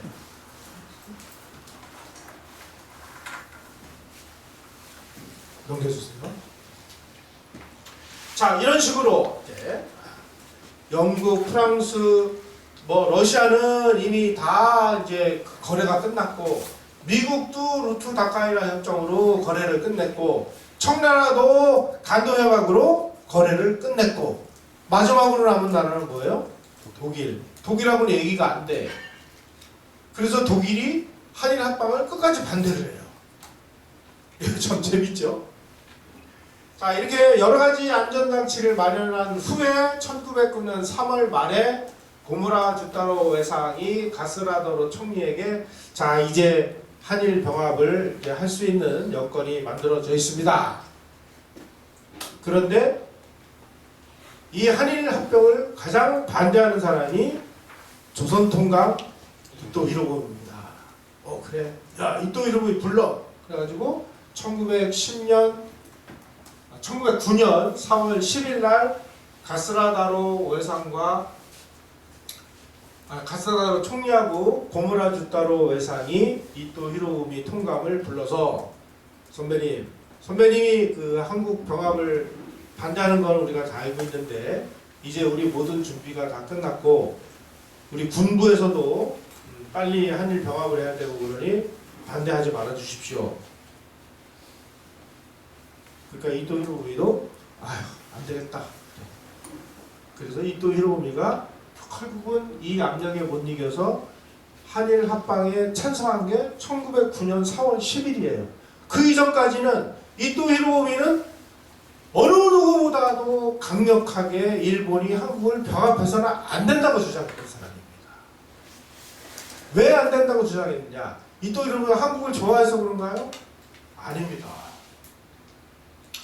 그 당시에 일본은 러일 전쟁을 하기 위해서 이 일본 정부 1년치 예산의 12배나 되는 이 해외에다가 그 채권을 발행을 했어요. 그래가지고 이제 그 채권을 내놨는데 일본이 러시아에게 승리할 수 있다라고 하는 확률이 거의 없으니까 이 채권이 세계에서 안 팔린 거예요. 그러니까 일본이 망하게 생겼거든요. 그 영국이 유태인 자본들 팔을 비틀어가지고 야, 빨리 일본 국채 사. 그래서 유태 자본이 일본 국채를 사줘요. 그때 일본 국채를 사준 그 자본이 누구냐면은 오늘날 아메리칸 익스프레스를 만든 그 자본이 일본 국채를 사준. 그래서 간신히 일본이 전쟁한 거예요. 그런데 일본의 계산은 뭐냐면은 청일전쟁 때 이 청일전쟁에서 승리한 일본이 청나라한테 돈을 얼마를 받았냐면은 그 당시 국제은화로 2억 1,300만 양을 받았어요. 이거를 그 당시에 일본 예산으로 비교해보면 일본의 뭐 학자들마다 조금 다릅니다. 3.5배에서 6배까지 얘기하는데 통상 우리가 일본 본국정부 1년치 예산의 4배를 청일전쟁에서 승리해서 전쟁 배상금을 받았어요. 그래서 일본은 러일전쟁에서도 저렇게 어마어마한 차관을 이 러시아로부터 배상금을 받아가지고 갚자. 그렇게 계산을 하고 전쟁을 했는데 배상금을 한 푼도 못 받았잖아요. 그래가지고 일본이 러일전쟁 끝난 다음에 이놈의 그 돈 갚느라고 아무것도 못한 거예요. 자칫하면 일본이 부도가 날 판이 됐습니다. 그러니까 이런 거를 잘 알고 있는 이토 히로부미가 야 우리가 이렇게까지 무리를 해서 이 대한제국을 우리가 합병을 해야 될 이유가 뭐냐. 아니 이거 일본이 보기에 이 한반도를 합병을 해가지고 뭔가를 하려면 이 나라에 뭔가를 우리가 착취를 하려면 아니 철도도 놔줘야지. 가보니까 뭐 도로고 뭐고 아무것도 없어. 그 다음에 전기가 있어, 수도가 있어, 학교가 있어, 아무것도 없어. 심지어 화장실도 없어가지고 사람들이 그냥 전부 싸지는 똥을 아침마다 그냥 길거리에 버려가지고 엉망진창이 돼 있는. 그래가지고 참 미안한 얘기입니다만 1910년 한일 합방이 된 이후에 이 경성부, 이 서울시의 1년 예산의 50%가 똥 치우는 비용이었어요. 야 이거 니네들 어떡하려고 이 대한제국을 그 식민지로 얻느냐. 이러다가 일본이 망한다. 일본이. 그래서 이토 히로부미는 한국이 이뻐서 얘네들 주권을 존중해서가 아니고 이것들 식민지로 삼아가지고 이 사람들이 최소한의 인간다운 삶을 살게 만들어주려면은 너무나 많은 돈을 투자를 해야 되는데 우리가 그 여력이 없지 않느냐. 그러니 형편이 되는 그때 가서 뭐 합병을 하든지 말든지 하자. 이런 생각을 가지고 있었는데 자 이렇게 돼가지고 아니 이거 지금 우리가 보호권까지는 해놨는데 이거 여차하면 이 보호권마저 날아갈 그런 우려가 있으니 반대하지 마시오. 할 수 없이 1909년 4월 10일 날 이토 히로부미가 대한제국 합병하는 거에 나는 반대하지 않겠다. 그래서 이때서부터요 이토 히로부미는 일본 내에서 야 저 역적 같은 놈, 한국 편드는 놈 그래가지고 이토 히로부미는 정치적으로 완전히 이 모든 그 권위와 권력과 모든 걸 다 잃어버렸어요. 그래서 결국 통감 자리에서도 쫓겨나요. 그래서 일본에서는 그냥 놔두면 이토 히로부미는 그냥 옛 추억의 인물로 그냥 없어져 버릴 그런 정도의 인물이었는데 우리 안중근 의사가 영으로 만들어준 거죠.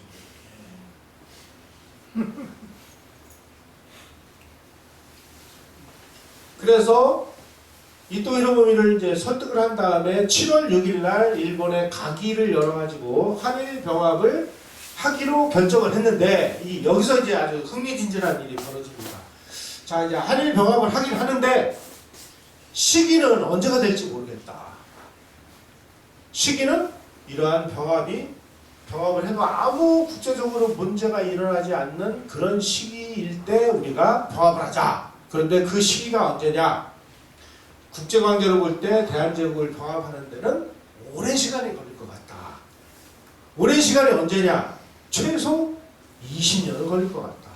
그러면 1909년에 20년이면은 19년, 29년 한 29년 내지 30년 1930년 정도 가면 우리가 대한제국을 뭐 합병을 할 수도 있지 않겠을까? 뭐 이런 생각을 하고 7월 6일 날 가기에서 한일 병합을 결정을 합니다.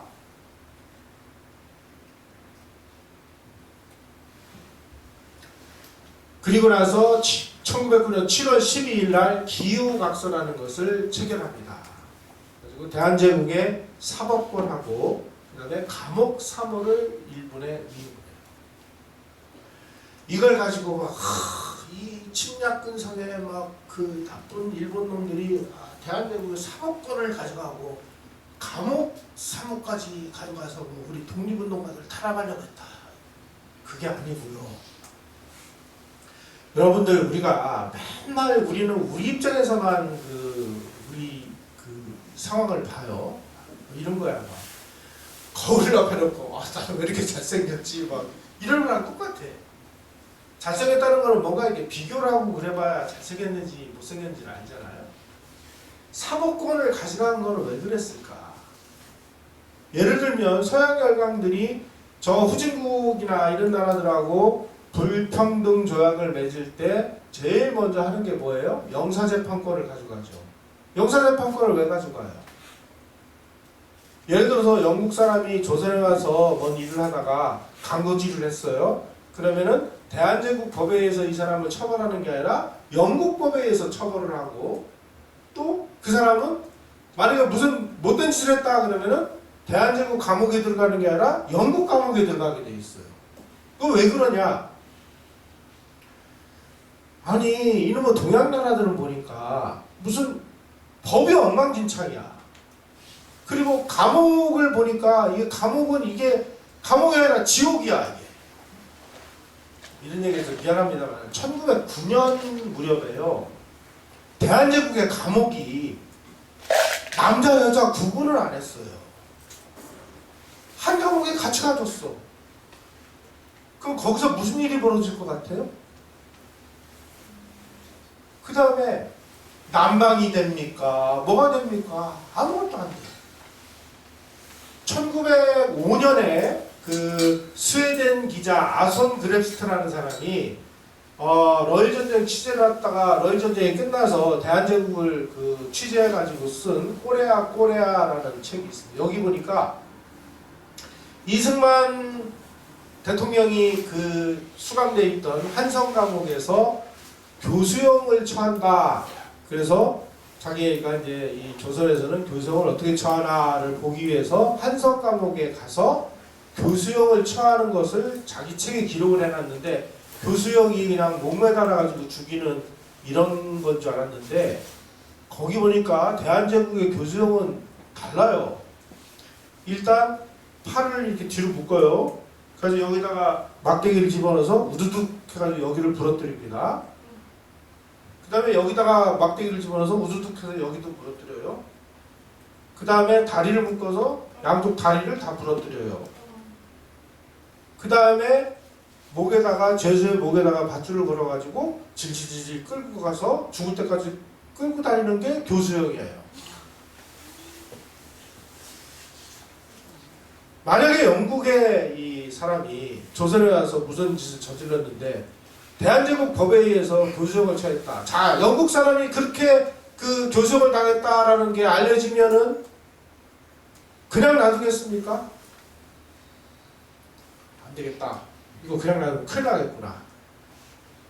그래서 할 수 없이 일본이 그나마 자기네들이 근대적 사법체계, 근대적 삼심제, 감옥도 그래도 그나마 이 서양 열강들이 가지고 시비를 안 걸 정도로 일본은 그래도 기본적인 걸 갖춰놨거든요. 그런 제도를 대한제국에서 시행을 하기 위해서 이거를 가져간 거죠.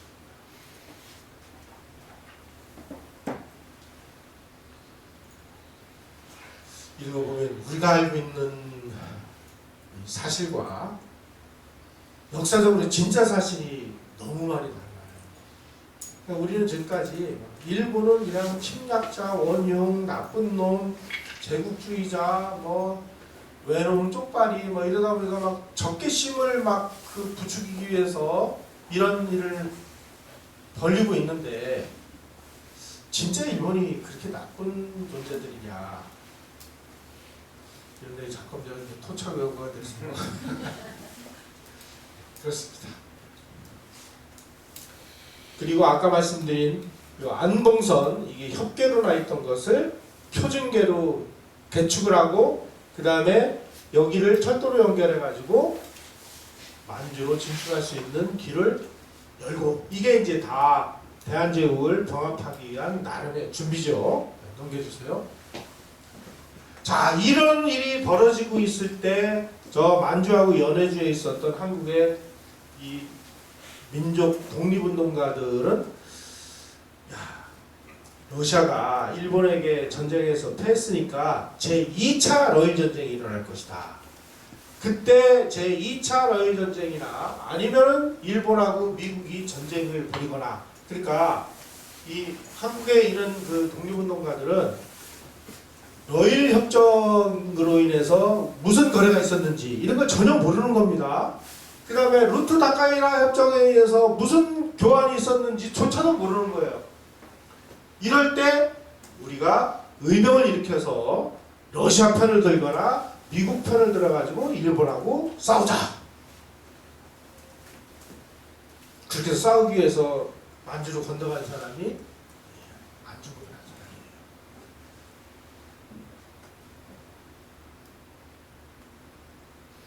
넘겨주세요. 한마디로 세계가 어떻게 돌아가는지를 캄캄하게 모르고 있으니까 이런 일이 벌어진 것입니다.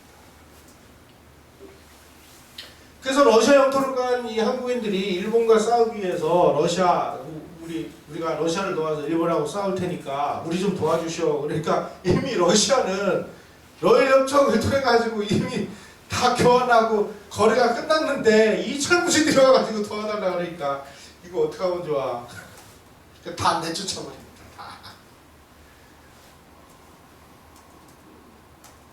그래서 일본 정부의 요구에서 러시아 정부가 한국인들이 러시아 영토에 의병기지로 만들어 놓은 것을 다 내쫓아버립니다. 그 당시에 러시아가 왜 한국의 독립운동가들을 연해주에서 내쫓았는지 우리 한국의 자료들을 보세요. 이게 이런 사실을 얘기하는지. 그냥 러시아가 그냥 이유 없이 내쫓았대요. 이유 없는 게 아니고요. 다 거래가 다 끝난 겁니다. 이미. 그래서 러시아는 일본에게 대한제국을 잡아먹든지 헤쳐먹든지 뭐 병합을 하든지 네 맘대로 다 모든 게 다 끝났는데, 특히 이 고종은 더 한심한 인간이에요. 지금 이렇게 해서 이미 거래가 끝난 마당에 고종이 러시아로 망명을 하겠다고 나서니까 러시아 이 황제가 보기에 이 사람을 뭐라고 생각했을까요? 아휴, 철부지 같은 인간. 세상 돌아가는 너 그렇게 모르냐 이놈아. 뭐 이렇게 얘기하지 않았을까요? 근데 우리는 막 고종이 끝까지 러시아에 망명해가지고 대한제국의 독립을 위해서 이렇게 고군분투했다라고 지금 다 우리 역사책에 그렇게 써있잖아요. 이게 얼마나 뻘짓이고 바보 같은 짓인지 이런 거에 대해서는 아무 얘기를 안 해. 고종이 끝끝내 자기가 일본의 그 병합을 저지하기 위해서 이런 노력을 했다라고 돼 있죠. 이걸 웃어야 돼요, 그래야 돼요. 이쯤 되면 우리가 좀 정신과 치료를 좀 받아야 되는 이런 상황이 됐어요. 근대사를 들여다보면 그렇습니다. 그래서 헤이그 밀사 파견도 실패, 의병 봉기도 실패. 마지막으로 내가 일본에게 최후의 한 방을 먹이기 위해서 내가 러시아로 정치적으로 망명할 테니까 도와주시오. 그러니까 러시아가 뭐라고 얘기하냐면, 야, 우리는 지금 일본하고 맺은 포츠버스 강화지하고 준수해야 돼. 그리고 너 지금 극동질서를 봐. 지금 네가 러시아로 망명할 때야. 고종의 요구를 단숨에 거절합니다. 넘겨주세요. 이 무렵에 이제 일본의 그 고토 신페이라고 하는 사람이 지금 이 미국이 자꾸만 만주에다가 지금 만주가 그 만주에 이 남만주 철도 뭐 이런 거 이제 일본이 가지고 여기서 뭔가 돈 좀 벌으려고 뭐 기름칠도 하고 지금 막 뭐 협계를 막 포중계로도 만들고 좀 막 이렇게 해서 뭔가 자기네들도 뭐 만주에서 돈 좀 벌려고 하는데 미국이 와가지고 야 이러지 말고 말이야 6개국 그 합동으로 이 만주에 있는 철도를 공동으로 관리하자 뭐 이렇게 얘기하고 그러니까 아 이거 어떡하면 좋아 그래가지고 이 고토 신페이라는 사람이 구대륙에 영국 러시아 그 러시아 영국 프랑스하고 협력을 해가지고 미국의 이 철도 압력을 좀 막아보자. 그러려면 러시아하고 뭔가 협상을 해야 되는데 협상 대표로 이미 끈떨어져 가지고 멍청한 바보가 되어 있는 이토 히로부미를 좀 보내는 게 좋겠다. 그래서 이토 히로부미가 이 러시아 재무상 이 코코프초프라는 사람이 하얼빈에 오니까 하얼빈에서 만나가지고 이런 좀 대화를 해보자. 그래서 하얼빈으로 갔는데 여기서 안중근이 이토 히로부미를 저격을 해서 죽이죠. 이렇게 되니까 그 일본에서 나온 그 이토 히로부미 전기가 한국에 번역돼 최근에 번역됐더라고요. 오래전에 번역된 거 최신에 나온 거예요. 거기 보니까 서문에 이런 내용이 나와요. 이토 히로부미는 정말 이 시기에 잘 죽었다. 왜냐면 이토 히로부미 같은 이런 영웅이 다다미 방에 누워가지고 천수를 누리는 거는 이거는 영웅다운 죽음이 아니다. 정말 이토 히로부미는 하얼빈에서 영웅답게 멋있게 잘 죽었다. 그리고 그 다음에 뭐라고 나오냐면 야마가타 아리토모가 이토 히로부미하고 같은 동네에 사는 중마고우였습니다. 야, 이토 히로부미야, 너는 죽음마저도 하늘이 너를 도와주는구나. 이러면서 눈물을 흘렸다는 거 아니에요? 사실 이토 히로부미는요, 그냥 놔두면 일본에서 완전히 잊혀지는 거예요. 왜? 일본 국민들이 다 원하는 한일 병합을 반대했거든요. 이런 사람을 안중근 의사가 하루아침에 이렇게 되니까 일본 내에서 이 한국 문제 이거 그냥 놔둬서는 안 되겠다. 한국 문제에 대한 근본적인 대책을 세워라. 근본적인 대책은 뭐예요? 한일 병합밖에 더 있어요. 그래서 일본이 속도를 내기 시작했습니다. 그 당시 연해주에 거주하는 한국인들은 러시아 당국이 야, 하얼빈은 그 러시아의 관할이 미치는 지역이기 때문에 이 러시아 땅에서 러시아 관할 지역에서 이 일이 벌어졌으니까 이거는 러시아법으로 재판을 하는 게 맞다. 그랬는데 그때 이미 러시아는 일본하고 다 모두 계산이 끝났는데 우리가 왜 이 사람을 해야 돼? 일본한테 넘겨준 거예요.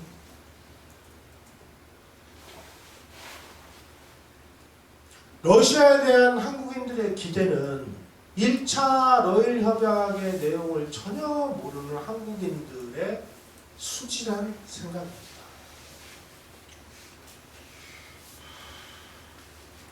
이미 일본하고 한통속이 돼가지고 이 두 나라의 아주 끈끈한 유대관계가 언제까지 가냐?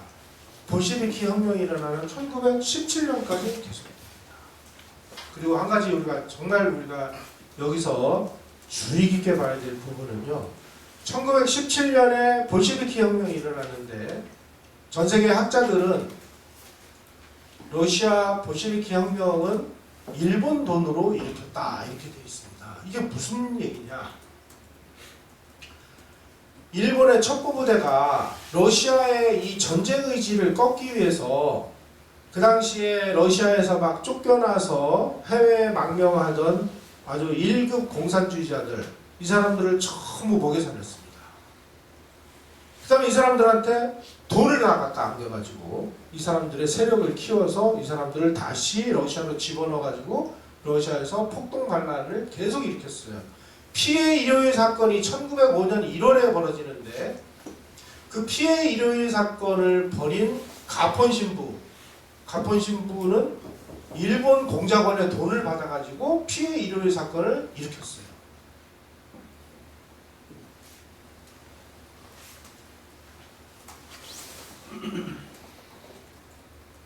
볼셰비키 혁명을 일으킨 레닌을 비롯해서 그 많은 러시아의 일급 공산주의자들 중에 러시아의 공작 자금을 안 받은 놈은 한 명도 없다.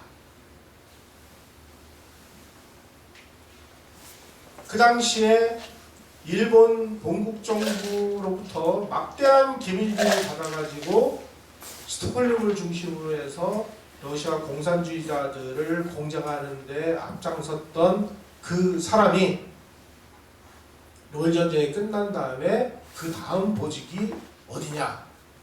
바로 일본이 조선에다 세운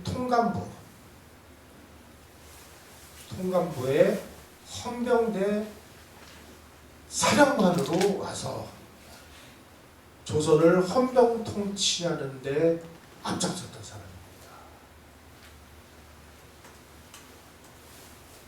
넘겨주세요. 그래서 그 무렵에 미국은 왜 만주에 있는 철도를 일본이 다 먹어야 돼? 우리도 좀 어떻게 가서 그 철도의 이권을 좀 해보자. 가지고 이 윌라드 스트레이트라는 사람을 저 심양주재 청용사를 보내가지고 만주 철도를 국제적으로 어떻게 해보려고 막 노력을 해요. 이런 상황에서 이 윌라드 스트레이트라는 사람이 고종 황제에 대해서 아주 악평을 써놓은 것들이 참 많이 있는데 제가 오늘 너무 고종을 헐뜯어서 그 얘기는 좀 다 알려드리겠습니다. 넘겨주세요. 아까 말씀드린 대로 여기를 잇고 일본이 이 남반주 철도 이걸 가지고 열심히 이제 만주 공작을 하고 어떤 면에서 보면 이제 만주가 일본의 앞마당이 되고 그러니까 미국도 뭐 어쩔 수가 없는 상황이 돼버렸죠. 그렇게 되다 보니까 이제 러시아하고 일본이 야, 저 미국을 그냥 놔두면 미국이 만주에 있는 모든 철도에 다 시비를 걸 것 같으니까 우리 다시 만나서 다시 한번 협정을 맺자. 그래가지고 1909년 10년 이 무렵에 제2차 러일 협정을 맺게 됩니다. 넘겨주세요.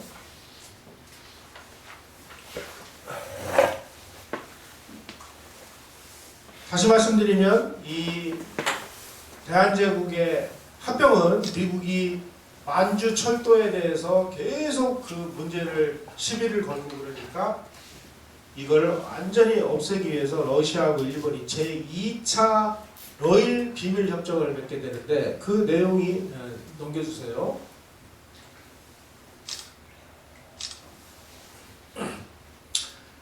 러시아는 북만주하고 외몽고를 아직 다 가져가라. 일본은 한국을 차지한다. 라고 하는 비밀협정을 또다시 맺어가지고 이 협약을 통해가지고 대한제국 이제 완전히 그 주권 넘겨 러시아는 손 안 댈 테니까. 그래서 이 1910년 1월 이 무렵에 러시아하고 일본이 제2차 러일 협정이라고 하는 또 다른 안전판을 만들어 가지고 여기서 이제 이 대한제국은 끝장이 납니다. 넘겨주세요. 이렇게 해서 일본 정부하고 러시아가 제2차 러일 협약을 맺으니까 미국하고 독일이 이제 특히 이제 독일의 이 비렐름 2세가 이렇게 얘기를 합니다. 이 도둑놈들 전리품의 분할을 하다니 뻔뻔스럽다. 상식 밖의 일이다. 참고 기다리자. 그래서 독일은 이 일본이 대한제국을 병합하는 것을 허용을 안 합니다. 넘겨주세요. 그래서 1910년 5월 30일 날 데라우치라는 사람을 3대 한국 통감으로 임명을 해가지고 이 사람이 와서 통합을 해버리죠. 넘겨주세요. 자, 1909년 2월부터 이 독일 정부는 여러 그 정보 기관을 통해 가지고 일본이 대한제국을 병합하려고 한다는 사실을 알았습니다. 그리고 이게 비렐름 2세 황제한테까지 보고가 됐어요. 넘겨주세요. 그래서 그 황제 비렐름 2세가 이 문서를 읽고 서명을 한 내용도 있습니다. 그런데 독일이 야 대한제국을 그 합병하는 걸 반대하기 위해서 우리가 뭐 일본하고 전쟁까지 할 필요는 없고 우리는 조독 수호 통상 조약을 1883년에 맺었으니까 이 조약에 따라 가지고 대한제국에서 독일이 가지고 있는 이 영사재판권, 수교권 이런 거를 계속 가지고 포기를 안 해요. 포기를 안 했다는 건 뭐예요? 일본이 대한제국을 합병하는 걸 끝까지 인정을 안 한 겁니다. 넘겨주세요. 그 문서가 어디서 나오냐면 독일 외무성 문서고에서 이 문제의 보고서를 찾아낸 사람이 정상수 명지대 교수인데 이 양반이 이렇게 얘기했어요. 독일이 대한제국에서 영사재판권을 유지하겠다라는 결정을 한 것은 독일이 한국병합을 반대한 것이다. 그래서 1차 세계대전이 1914년에 일어납니다. 그리고 1차 세계대전이 일어나니까 일본은 영일동맹에 의거해서 영국이 독일에다 선전포고를 하니까 일본도 독일에다가 선전포고를 하고 그리고 군대를 그 당시 독일군이 산동반도 지금 치면 그 칭다오 여기를 점령하고 있었는데 그 독일 점령지를 일본이 공격을 해서 거기 독일군 수비대 5,000명을 포로로 잡아요. 그래서 1914년 1차 세계대전이 발발해서 일본하고 국교를 단절할 때까지 독일은 대한제국의 합병을 반대를 했는데 그 이후에 이제 독일이 일본한테 깨지고 독일이 패망을 하면서 이제 뭐 힘을 쓸 수가 없으니까 독일도 이제 대한제국이 어떻게든지 많이 관심을 안 가지게 된 것이죠. 그러니까 열강 중에 대한제국의 병합을 끝까지 반대한 나라는 독일이었다. 넘겨주세요. 자, 이런 일이 벌어지고 있을 때 영국의 이코노미스트라는 잡지에서 2번 대한제국의 운명에 대해서 보도를 했습니다. 1909년 10월 30일자. 지금 조선의 상황을 보니까 지금 이 나라 이대로 놔둬가지고는 백성들만 불쌍하다. 차라리 외국으로부터 현대적인 행정 시스템을 도움을 받는 것이 조선 국민의 이익에 도움이 될 거다. 그리고 한일 합병조약에 서명을 한 건 8월 22일이고 이 합병조약에 서명한 것을 발표한 것은 8월 29일입니다. 근데 27일이면 이미 서명을 한 다음의 일이에요. 이코노미스트의 1910년 8월 27일자의 보도에 의하면 이렇게 되어 있습니다. 일본이 한반도를 완전 지배하면 대한제국 황제는 더 이상 권력을 남용해서 국민을 착취하지 못할 것이다. 양반들도 더 이상 백성을 착취하지 못하게 될 것이다. 합병이 되면 조선이라는 나라는 없어지지만 이 조선 국민들은 일본이라는 나라에 그래도 근대적인 문명 통치를 받으니까 일본 지배하에서 이 고종이나 이런 양반들이 뜯어먹던 시대보다는 더 잘 살게 됐으니까 한국의 이 불쌍한 백성들에게는 오히려 다행인 거 아니냐. 결국 대한제국이 일본에게 합병됨으로 인해서 모든 손해를 본 세력은 고종과 이 통치권을 쥐고 있던 양반, 관료 이런 사람들이 손해를 본 거지 조선의 백성들이 손해본 거 아니잖아요. 조선 백성들 입장에서 보면 그동안은 뭐 양반 상놈으로 뭐 사유재산이 인정이 됩니까? 뭐 이런 상황이 되다 보니까 과연 우리가 이 대한제국이 일본에게 합병된 것을 누구 관점에서 봐야 되느냐? 고종과 지배계층의 관점에서 봐야 되느냐? 아니면 백성의 관점에서 바라봐야 되느냐? 이런 고민에 우리는 봉착을 하게 되죠. 여러분들은 어느 편이십니까?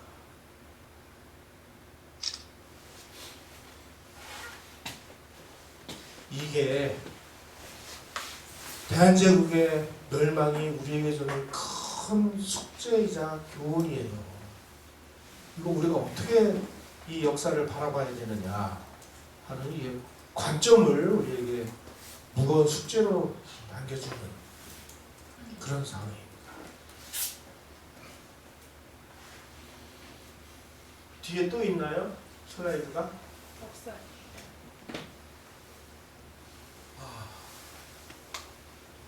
우리는 1907년에 이 네 나라의 이 앙땅트 체제가 출범함으로 인해서 대한제국의 운명이 어떤 식으로 거래가 돼서 1910년에 합방을 당하게 됐는지 이런 거에 대해서 합리적으로 혹은 이성적으로 이런 걸 보지를 못하고 있어요. 진짜 이런 상황까지 다 들여다본 다음에 우리는 그때 뭘 했어야 될까? 이런 그 고민을 하게 되죠. 정말로 막 이완용이나 이런 사람들이 나라 팔아먹어서 나라가 망한 게 사실일까? 여기서부터 시작을 해서 도대체 우리는 뭐를 해야 되고 저때 저런 그 교훈이 지금 현재 우리에게는 어떤 교훈을 주는지 지금 특히 이제 미국과 중국의 신냉전이 이제는 열전으로 변해서 내일 당장 무슨 일이 벌어져도 전 하등 이상할 게 없는 이런 상황이 됐지 않습니까? 지금 미국의 이 아주 고위 장성들이 하는 얘기 우리 잘 귀담아 들어야 돼요. 앞으로 몇 년 안에 미국하고 중국이 전쟁을 벌이지 말라는 보장은 하나도 없는 상황이 되어버렸습니다. 그러면 우리가 한미 동맹을 지금 준수하고 있는 한은 그런 상황이 되면 우리 모든 국가의 운명을 걸고 어느 한편에 서야 돼요. 중립이란 건 존재하지 않습니다. 왜냐하면 지금 한국에 평택에 주한미군 기지가 있고 지금 군산에 미 5공군이 와 있고 이런 상황에서 우리가 무슨 중립을 해요. 이럴 때 우리는 그럼 뭘 해야 되는지 우리가 정말 생존할 수 있는 길은 뭔지 어떤 것이 우리에게 최선의 길인지 이런 것들을 이 시절에 이 1905년서부터 러일 전쟁이 벌어지고 나서부터 우리가 일본에게 나라를 뺏기는 이 1910년까지 이 5년이라는 짧은 기간 내에 일어났던 이 열강들의 이 동맹의 재편성 그 다음에 이 포위망을 러시아에서 독일로 돌리는 과정에서 일어난 이 세계 대전쟁 이런 걸 감안해 본다면 이제 우리의 눈앞에 닥친 이런 상황에서 우리는 뭘 어떻게 해야 될까? 그런데 이 그 대한민국의 정부라는 이 지도부 사람들은 아주 뭐 중국하고 무슨 짓을 못해서 환장하는 인간들 아니에요? 이거 어떻게 되냐? 국민 대다수의 이 생각과 의지하고는 정반대의 일을 벌일지도 모르는 이런 사람들이 대통령과 국회와 행정부를 장악하고 있을 때 우리 국민들은 뭘 어떻게 해야 될까? 에서부터 너무나 많은 숙제를 우리한테 지금 주고 있는데 과연 이런 숙제들을 우리는 정말 슬기롭게 정리를 해가면서 최선의 방안을 찾을 수 있는 그런 현명한 국민이냐 여러 가지 면에서 좀 걱정이 많이 되죠. 여러분들이 아마 이제 이런 강의를 들어보면 야 화끈하게 그러지 말고 뭐 말을 빙빙 돌리지 말고 뭐야 답을 내놔봐. 아니 제가 그걸 알면 내가 여기 왜 와 있어요. 나가서 돗자리 펴고 젊게 흔들지. 정말 막막한데요. 공부를 하다 보면 결국 세계 대세 그것이 무엇인지 하는 거 우리가 좀 연장하게 볼 수 있는 힘이 길러질 수 있을 것 같아요. 지금까지 우리 잘해왔잖아요. 그 평지풍파가 일어나더라도 한미동맹이라고 하는 이 굳건한 기둥을 끝끝내 끌어안고 우리는 여기까지 왔잖아요. 그게 아니면 우리가 생존할 수 있는 무슨 길이 있을까요? 그런 면에서 보면 진짜 70년 전에 그 노인한 사람이 만들어 놓은 이 한미동맹 체계가 지금의 우리에게까지 뭔가 이 시사하는 바가 있고 우리가 어떻게 해야 되는지 하는 것을 교훈으로 얻을 수 있지 않을까 하는 생각입니다. 봅니다. 오늘이 이제 2기 마지막 날인데요. 이 강의는 하여간 여러분들이 공부를 계속 하려고 의지를 가지고 계시라는 저는 계속 해보려고 해요. 강의실이 없어서 좀 고생을 많이 했는데 이거보다 더 좋은 강의실이 있으면 뭐 좋고 없으면 여기라도 빌려서 뭐 공부를 계속 좀 해야 되지 않을까 하는 생각이 들고 여러분들 3기에도 참여를 하실 의향이 있으십니까? 예. 아이고 그러면 뭐 제가 열심히 또 프로그램을 만들어서 한번 또 좌판을 펼쳐보도록 하겠습니다.